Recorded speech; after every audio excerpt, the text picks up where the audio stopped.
ಭಗವದ್ಗೀತೆಯ ಪ್ರಕಾರ ಮನಸ್ಸಿಗೆ ತುಂಬಾ ನೋವಾದಾಗ ನಮ್ಮನ್ನು ಒಳಗಿನಿಂದ ಎತ್ತಿ ನಿಲ್ಲಿಸುವ ಅತ್ಯಂತ ಶಕ್ತಿಯುತವಾದ ಜ್ಞಾನವನ್ನು ಶ್ರೀಕೃಷ್ಣನು ನೀಡುತ್ತಾನೆ.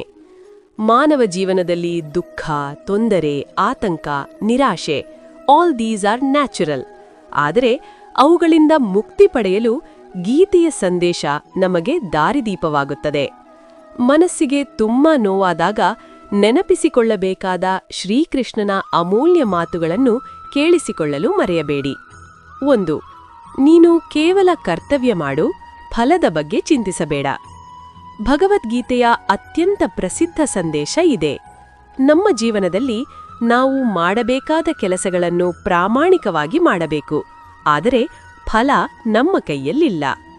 ಅರ್ಥ: ನಾವು ಯಾವಾಗಲಾದರೂ ಕಷ್ಟಪಡುತ್ತೇವೆ, ಆದರೆ ಫಲ ಸಿಗದಿದ್ದರೆ ಮನಸ್ಸಿಗೆ ನೋವಾಗುತ್ತದೆ.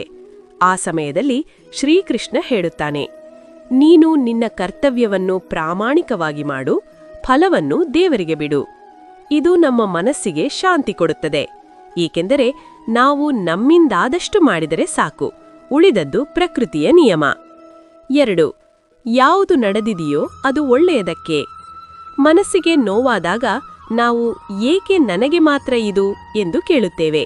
ಆದರೆ ಗೀತೆಯಲ್ಲಿ ಶ್ರೀಕೃಷ್ಣ ಹೇಳುತ್ತಾನೆ, ಯದ್ಭವತಿ ತದ್ಭವತಿ ಶ್ರೇಯಸ್ಸೆ. ಅಂದರೆ ನಡೆದದ್ದು ಒಳ್ಳೆಯದಕ್ಕೆ, ನಡೆಯುತ್ತಿರುವುದು ಒಳ್ಳೆಯದಕ್ಕೆ, ನಡೆಯುವುದು ಒಳ್ಳೆಯದಕ್ಕೆ. ಅರ್ಥ: ನಮಗೆ ಈಗ ನೋವಾಗಬಹುದು, ಆದರೆ ಅದು ನಮ್ಮ ಜೀವನದ ದೊಡ್ಡ ಕಲಿಕೆಯ ಭಾಗ. ಮುಂದೆ ಅದು ನಮ್ಮನ್ನು ಬಲಿಷ್ಠರನ್ನಾಗಿ ಮಾಡುತ್ತದೆ. 3. ಆತ್ಮ ಶಾಶ್ವತ, ದೇಹ ಮಾತ್ರ ನಾಶವಾಗುತ್ತದೆ. ಮನಸ್ಸಿಗೆ ತುಂಬಾ ನೋವಾದಾಗ, ವಿಶೇಷವಾಗಿ ಯಾರನ್ನಾದರೂ ಕಳೆದುಕೊಂಡಾಗ ಈ ಗೀತಾ ಉಪದೇಶ ತುಂಬಾ ಮುಖ್ಯ. ಶ್ರೀಕೃಷ್ಣ ಹೇಳುತ್ತಾನೆ, ನ ಜಾಯತೆ ಮ್ರಿಯತೆ ವಾ ಕದಾಚಿತ್. ಆತ್ಮ ನೀದರ್ ಹುಟ್ಟುತ್ತದೆ ನಾರ್ ಸಾಯುತ್ತದೆ.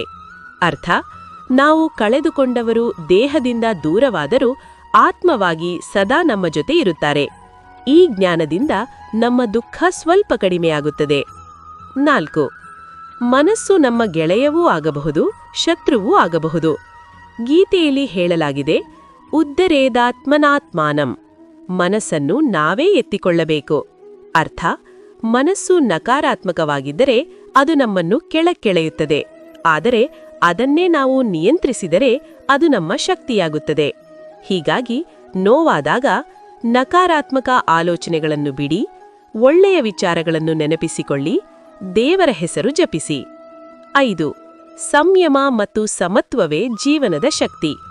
ಗೀತೆಯ ಮತ್ತೊಂದು ಮಹತ್ವದ ಉಪದೇಶ, ಸಮತ್ವಂ ಯೋಗ ಉಚ್ಯತೆ.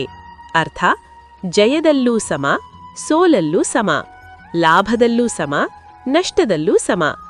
ಇಂತಹ ಸಮತ್ವ ಮನಸ್ಸಿಗೆ ಬಂದಾಗ ನೋವು ನಮ್ಮ ಮೇಲೆ ಪ್ರಭಾವ ಬೀರುವುದಿಲ್ಲ. 6. ಕಷ್ಟಗಳು ನಮ್ಮನ್ನು ಬಲಿಷ್ಠರನ್ನಾಗಿ ಮಾಡುತ್ತವೆ. ಶ್ರೀಕೃಷ್ಣನು ಅರ್ಜುನನಿಗೆ ಯುದ್ಧದ ಮಧ್ಯದಲ್ಲಿ ಹೇಳುತ್ತಾನೆ, ಈ ಸಂಕಷ್ಟ ನಿನ್ನ ಬಲ ಪರೀಕ್ಷಿಸಲು ಬಂದಿದೆ. ನಮ್ಮ ಜೀವನದಲ್ಲೂ ಕಷ್ಟಗಳು ನಮ್ಮ ಸಹನೆಯನ್ನು ಹೆಚ್ಚಿಸುತ್ತವೆ, ನೋವು ನಮ್ಮ ಹೃದಯವನ್ನು ಗಟ್ಟಿಗೊಳಿಸುತ್ತದೆ, ಸಮಸ್ಯೆಗಳು ನಮ್ಮ ಜ್ಞಾನವನ್ನು ಹೆಚ್ಚಿಸುತ್ತವೆ. ಹೀಗಾಗಿ ನೋವು ಬಂದಾಗ ನಾನು ಇದರಿಂದ ಏನು ಕಲಿಯಬಹುದು ಎಂದು ಕೇಳಿಕೊಳ್ಳಿ. 7. ಭಯ, ಕ್ರೋಧ, ಲೋಭ ಆಲ್ ಆರ್ ಮೈಂಡ್ಸ್ ಇಲ್ಯೂಷನ್ಸ್. ಮನಸ್ಸಿಗೆ ನೋವಾದಾಗ ಹೆಚ್ಚಾಗಿ ಭಯ, ಕೋಪ, ಆತಂಕ ಇವು ಬರುತ್ತವೆ. ಗೀತೆಯಲ್ಲಿ ಶ್ರೀಕೃಷ್ಣ ಹೇಳುತ್ತಾನೆ, ಇವು 3 ನರಕದ ದ್ವಾರಗಳು. ಅರ್ಥ: ಈ ಭಾವನೆಗಳನ್ನು ಬಿಡಬೇಕು, ಅವು ನಮಗೆ ನೋವನ್ನು ಹೆಚ್ಚಿಸುತ್ತವೆ. 8. ಭಕ್ತಿಯಿಂದ ಎಲ್ಲವೂ ಸಾಧ್ಯ. ಮನಸ್ಸಿಗೆ ತುಂಬಾ ನೋವಾದಾಗ ದೇವರನ್ನು ನೆನಪಿಸುವುದು ಅತ್ಯಂತ ಶಕ್ತಿಯುತವಾದ ವಿಧಾನ.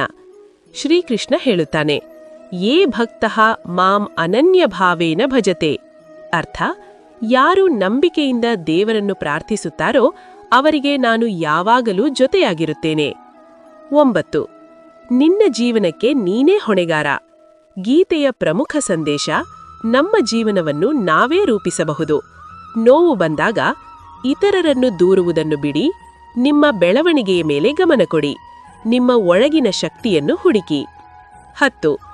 ಪ್ರತಿ ಸಮಸ್ಯೆಗೆ ಪರಿಹಾರ ಇದೆ. ಗೀತೆಯ ದೃಷ್ಟಿಯಲ್ಲಿ ಯಾವುದೇ ಸಮಸ್ಯೆ ಶಾಶ್ವತವಲ್ಲ. ದುಃಖಾಲಯಂ ಅಶಾಶ್ವತಂ. ಈ ಲೋಕದಲ್ಲಿ ದುಃಖ ತಾತ್ಕಾಲಿಕ. ಅರ್ಥ, ಇಂದು ನಿಮಗೆ ನೋವಾಗಿರಬಹುದು, ಆದರೆ ಅದು ಸದಾ ಇರುತ್ತದೆ ಎಂಬುದಿಲ್ಲ. 11. ಧ್ಯಾನ ಮನಸ್ಸಿಗೆ ಔಷಧ. ಮನಸ್ಸಿಗೆ ನೋವಾದಾಗ ಧ್ಯಾನ ಬಹಳ ಸಹಾಯಕ.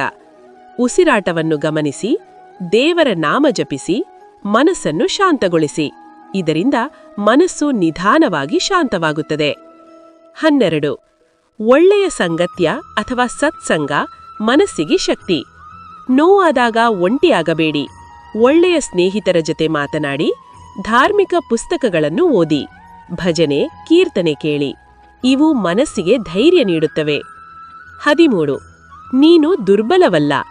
ಅರ್ಜುನನು ಯುದ್ಧದ ಮೊದಲು ದುರ್ಬಲನಾಗಿ ಕುಳಿತಾಗ ಶ್ರೀಕೃಷ್ಣ ಹೇಳುತ್ತಾನೆ, ಕ್ಲೈಬ್ಯಂ ಮಾಸ್ಮ ಗಮಃ ಪಾರ್ಥ.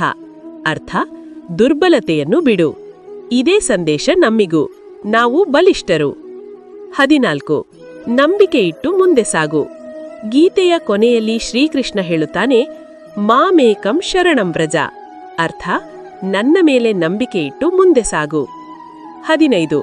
ನೀನು ಏಕಾಂಗಿಯಲ್ಲ. ಮನಸ್ಸಿಗೆ ನೋವಾದಾಗ ನಾವು ಒಂಟಿ ಅನ್ನಿಸಬಹುದು, ಆದರೆ ಗೀತೆಯ ಪ್ರಕಾರ ದೇವರು ನಮ್ಮ ಜೊತೆ ಇದ್ದಾನೆ, ಪ್ರಕೃತಿ ನಮ್ಮ ಜೊತೆ ಇದೆ, ನಮ್ಮ ಆತ್ಮ ಶಕ್ತಿಯುತವಾಗಿದೆ. ಸಮಾಪ್ತಿ. ಮನಸ್ಸಿಗೆ ತುಂಬಾ ನೋವಾದಾಗ ಗೀತೆಯ ಈ ಮಾತುಗಳನ್ನು ನೆನಪಿಸಿಕೊಳ್ಳಿ. ಇದು ತಾತ್ಕಾಲಿಕ. ನಾನು ಬಲಿಷ್ಠ. ದೇವರು ನನ್ನ ಜೊತೆ ಇದ್ದಾನೆ. ನಾನು ನನ್ನ ಕರ್ತವ್ಯ ಮಾಡುತ್ತೇನೆ. ನಾನು ಮತ್ತೆ ಎದ್ದು ನಿಲ್ಲುತ್ತೇನೆ. ಶ್ರೀಕೃಷ್ಣನ ಉಪದೇಶ ನಮ್ಮ ಮನಸ್ಸಿಗೆ ಔಷಧದಂತಿದೆ.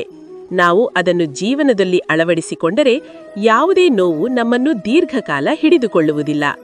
ಕೊನೆಗೆ ಒಂದು ಸರಳ ಸಂದೇಶ. ಜೀವನದಲ್ಲಿ ಎಷ್ಟೇ ಕಷ್ಟ ಬಂದರೂ ಮನಸ್ಸನ್ನು ಕಳೆದುಕೊಳ್ಳಬೇಡ. ಶ್ರೀಕೃಷ್ಣನ ಮಾತುಗಳನ್ನು ನೆನಪಿಸಿಕೊಳ್ಳು. ನೀನು ಮತ್ತೆ ಬೆಳಗುತ್ತೀಯ. ಜೈ ಶ್ರೀಕೃಷ್ಣ.